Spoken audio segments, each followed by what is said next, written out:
Bem-vindos à aula número 4. Vamos falar sobre a Trindade, a família chamada Deus. O termo Trindade é um termo que foi cunhado primeiramente por Tertuliano, que foi um teólogo e apologista dos primeiros séculos da Igreja Cristã. Porém, essa doutrina ainda não era clara para alguns estudiosos, inclusive para o próprio Tertuliano. A Igreja começou a formular a sua doutrina da Trindade no século IV. Depois de vários ataques sofridos por pessoas que não o entendiam e, por não entender, também não aceitavam tal doutrina. O termo é usado para se referir tanto à pessoa do Pai como à pessoa do Filho e à do Espírito. Ambas as três pessoas da chamada Trindade ou Triunidade, como alguns chamam, são chamadas de Deus nas Escrituras Sagradas. Embora as Escrituras enfaticamente afirmam que Deus é um, essa unidade é composta em uma comunidade de três pessoas chamadas Deus. Por isso, entendemos que, quando falamos de Deus, na verdade, estamos falando do ministério que nos foi revelado, a família chamada Deus. Deuteronômio 6:4 nos diz assim a palavra de Deus: Ouve, Israel, o Senhor nosso Deus é o único Deus. Esse texto, muito conhecido pelos judeus e cristãos, talvez seja um dos textos mais controversos de todas as Escrituras. Como Deus diz ser o único, ao mesmo tempo ser três pessoas distintas. O mistério do texto, desvendado pelas próprias Escrituras, está no fato de que a palavra única não se refere a um ser, mas uma unidade composta. E essa unidade composta começa a ser revelada logo no princípio do Gênesis.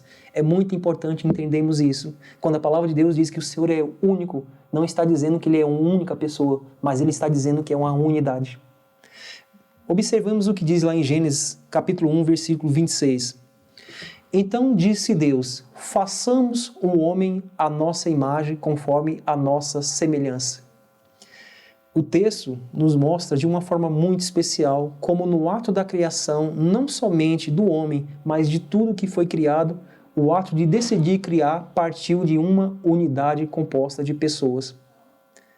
Essas pessoas não só demonstram o poder de criar, mas a decisão tomada em conjunto de maneira sobrenatural, em igualdade de poder e conhecimento. Alguns tentam se referir a esse texto dizendo que a palavra façamos se refere a um diálogo entre Deus e os anjos. Porém, nós sabemos que, assim como os seres humanos, os anjos também são criaturas e, portanto, eles não têm o poder de criar. Criadas em um determinado espaço de tempo, os anjos assim foram criados, portanto, eles não são criadores. Portanto, são criaturas, não são criadores. Não tendo eles poder para criar, atributo esse que pertence somente à família chamada Deus. A doutrina da Trindade depende decisivamente da revelação. É muito importante entender isso. A razão humana pode sugerir algumas ideias, porém, é nas Escrituras que encontramos menção dessa doutrina, fundamentada na revelação especial de Deus. E essa revelação, ela é progressiva. Vamos ver o que diz o Antigo Testamento. No Antigo Testamento, nós não temos a plena revelação dessa doutrina, chamada Trindade. Porém, temos várias indicações dela. Os fatos históricos ao longo do Antigo Testamento vão expondo essa realidade, ainda que não de maneira explícita, como acontece no Novo Testamento. A segunda pessoa da Trindade, Jesus, pré-encarnado, ou seja, antes de encarnar, também era chamado de anjo do Senhor, e é mencionado em textos como Gênesis 16, 7 ao 13, Gênesis 18, do 1 ao 21, Gênesis 19, do 1 ao 28, Malaquias 3, 1. Também em passagens em que a palavra e sabedoria de Deus são personificadas. Nós percebemos isso em Salmo 33, 4 e 6 e Provérbios 8, do 12 ao 31. Em alguns casos, mencionam-se mais de uma pessoa. Em Salmo 36, 6, em Salmo 45, do 6 ao 7, e outros que falam é Deus, que menciona o Messias e o Espírito. E o que fala é o Messias, que menciona Deus e o Espírito, como vemos em Isaías 48, 16, Isaías 61, 1 e Isaías 63, do 9 ao 10. Podemos perceber sempre, em vários textos da Bíblia, a pessoa do Pai falando acerca da pessoa do Filho, a pessoa do Filho falando acerca da pessoa do Espírito. Ainda que Jesus antes de se encarnar, ou seja, antes de se tornar humano, ele é mencionado por várias vezes em todo o Antigo Testamento. Deus é Espírito, como nós vimos. Isaías 48:16, Isaías 61:1, Isaías 63, do 9 ao 10. Assim podemos ver que no Antigo Testamento contém clara antecipação da revelação da doutrina da Trindade.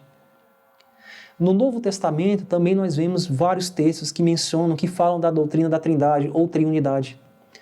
O Novo Testamento traz consigo uma revelação mais clara da distinção da divindade. Se no Antigo Jeová é apresentado como Redentor e Salvador do seu povo, nós vemos vários textos, como Jó 19:25, como Salmo 19:14, Salmo 75:35 e tantos outros textos. No Novo Testamento, o Filho de Deus distingue-se nessa capacidade. Podemos ver textos como Mateus 1:21, Lucas 1:76, 9, Lucas 2:17 e outros textos. No Antigo Testamento é Jeová que habita em Israel e nos corações que o temem. No Novo Testamento é o Espírito Santo que habita na igreja. Nós vemos isso em Atos 2:4, Romanos 9, do 9 ao 11 e outros textos.